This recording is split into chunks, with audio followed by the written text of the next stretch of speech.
Senhor a todos os participantes desse tutorial da EBD, do terceiro trimestre, que estamos estudando o profeta menores do Antigo Testamento. A lição é número 13, Malaquias, um alerta sobre o período da prática religiosa vazia e sem vida, para ser ministrada no dia 24/9/2023. Essa revista foi escrita pelo pastor Antônio Paulo Antunes. Tópico 1. O cenário da mensagem do profeta Zacarias. O autor diz que no tempo de Malaquias, os judeus já tinham voltado da Babilônia há cerca de 100 anos. Estavam curados da idolatria, mas indiferente à casa de Deus. Os sacerdotes tinham tornado negligente em suas funções, o sacrifício era de qualidade inferior, não atendendo às exigências divinas. O dízimo era negligenciado. E tinham voltado à antiga prática de misturarem-se com os povos idólatras pelo casamento. Esdras 9. Aí, como é um capítulo inteiro, que os irmãos possam estar lendo depois. O autor comenta que não voltaram à idolatria, mas havia surgido um espírito de mundanismo entre o povo. Aí no item 1.1, um pouco mais sobre o profeta Malaquias. O autor diz que não há no livro de Malaquias informações sobre a vida pessoal. Seu nome significa mensageiro. E sobre o nome do profeta tem sido alvo de discussão de muitos estudiosos por sugerir que se trata apenas o título de um profeta anônimo. Outro afirma que trata de um fato de um nome. De fato de um nome. O autor enfatiza que isto deve-se ao fato de que os profetas serem chamados de mensageiro do Senhor. E a data em que o profeta viveu e escreveu seu livro é incerta. No comentarista, o autor cita aqui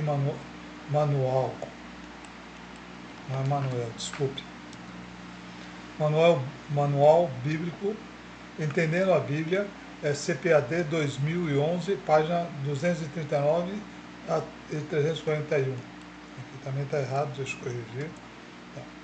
Alguns especialistas na Bíblia pensam que Malaquias é um título e não um nome. Essa palavra significa meu mensageiro.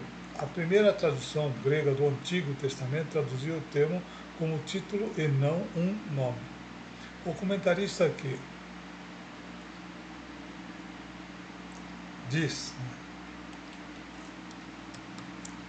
que a escolha da palavra Malaquias para descrever a si mesmo também pode ter sido uma maneira de apontar para a singular profecia do livro 3, capítulo 3, versículo 1,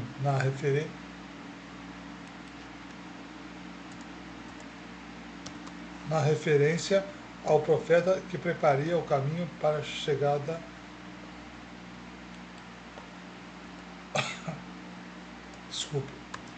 do Senhor. No tópico 1.2, a mensagem do profeta. O autor diz o autor cita as questões tratadas no livro de Malaquias. Corrupção do sacerdócio. Malaquias 1, 16, de 6 a 14.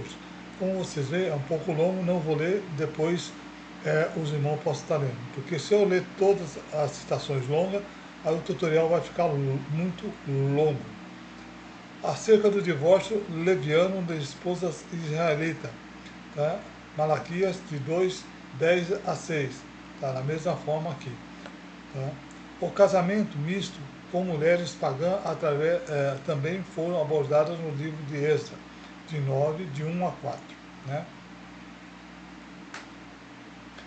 Eu só leio aqui o que for abaixo de 5 versículos, para que não fique longo o tutorial. Então aqui é menos, então vamos ler. Acabada, pois, essas coisas, pois chegaram a mim o príncipe dizendo, o povo de Israel, os sacerdotes e os levitas, não têm separado os povos dessa terra, seguindo abominações dos cananeus, dos heteus, dos perizeus, dos jebuseus, dos amonitas, dos amoabitas, os egípcios e dos amorreus, porque tornaram as suas filhas para si e para seus filhos. E assim se misturou a linhagem santa com o povo dessa terra. e até os príncipes e magistrados foram os primeiros nessa transgressão. Ouvindo eu tal coisa, rasguei as minhas vestes e meu manto, e arranquei os cabelos da minha cabeça e de minha barba, e sentei-me atônito. Então ajuntaram-se a mim todos os que tremiam das palavras de Deus de Israel, por causa da transgressão do cativeiro, porém eu permaneci sentado atônito até o sacrifício da tarde. Esdras 10, de 1 a 4. Enquanto Esdras orava e fazia a confissão chorando, prostrando-se diante da casa de Deus, ajuntou-se a ele Israel uma grande congregação de homens, mulheres e crianças, pois o povo chorava com grande choro. Então Secania, filho de Jeiel, um dos filhos de Elão, tomou a palavra e disse a Esdras: Nós temos transgredido contra o nosso Deus e casamos com mulheres estrangeiras dentre o povo da terra. Mas no tocante a isto ainda há esperança para Israel. Agora, pois, façamos a aliança com nosso Deus e que despediremos todas as mulheres, e todas elas são nascidas, conforme o conselho do meu Senhor e dos que têm o mandato do nosso Deus, e faça-se conforme a lei. Levanta-te, pois, porque te pertence esse negócio, e nós seremos contigo, esforça-te e age. Daí Neemias, 28 a 31, E o restante é o povo e os sacerdotes, os levitas, os porteiros, os cantores, os servidores do templo, todos os que tinham separado os povos da terra para a lei de Deus, suas mulheres, seus filhos e suas filhas, todo o que tinha conhecimento e entendimento. Firmemente aderiram aos seus irmãos e mais nobres dentre eles, e conviveram um anátema em um juramento, de que andaria na lei de Deus, que foi dada pelo ministério de Moisés, servo de Deus, e de que guardam e cumpriram todos os mandamentos do Senhor, nosso Senhor, e seus juízos e seus estatutos. E que não andariam as nossas filhas, os povos da terra, e nem tomariam filha deles para os nossos filhos.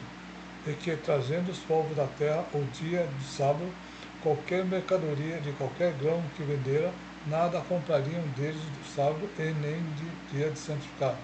E no 7º ano deixaríamos de descansar a terra e perdoaríamos de toda a qualquer cobrança. Aí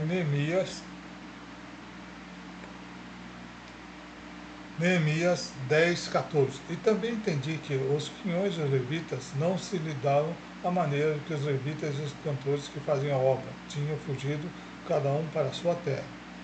Então cometi o que os magistrados e disse: porque se desamparou a casa de Deus, porém eu os ajuntei e restaurei seu posto. Então todo Judá trouxe os dízimos do grão, do mosto, do azeite e do celeiro, e por tesoureiros pôs sobre o celeiro e Seremias, o sacerdote, e Zadok, o escrivão, e Pedaia, dentre os levitas, e com eles Anã, filho de Sacu, e filho de Matanias, porque foram achados fiéis, e neles escorregou, e eles a distribuição para seus irmãos. Por isso Deus me lembra de mim, e não risque as beneficências de que eu fiz a casa do meu Deus e as suas observâncias. Aí aqui também tem Neemias 13, de 3 a 31, como é um pouco longo, não vou ler. Aí os irmãos possam estar lendo separadamente, tá? Que é Neemias 13, de 23 a 31.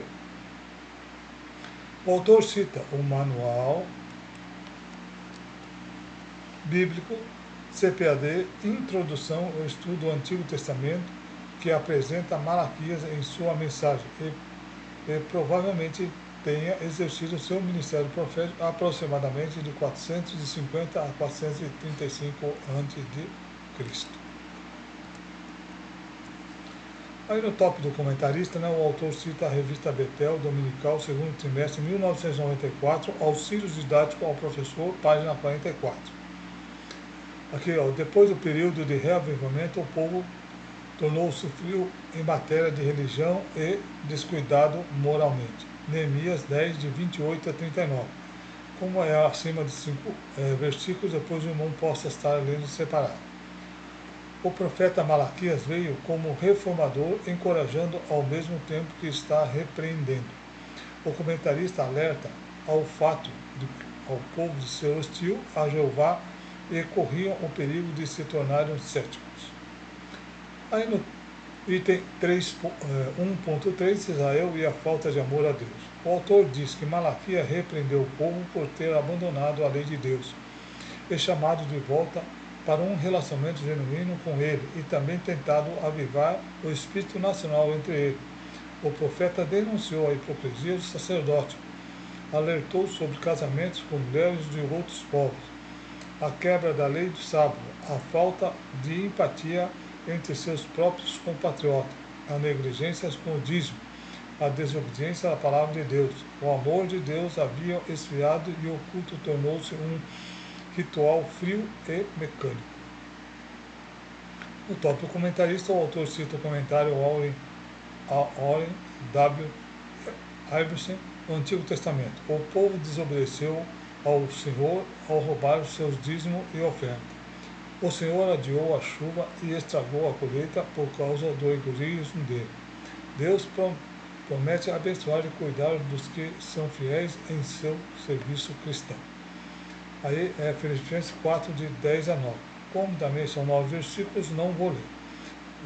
Porque nossos dízimos e oferta como uma expressão de nossa fé e amor.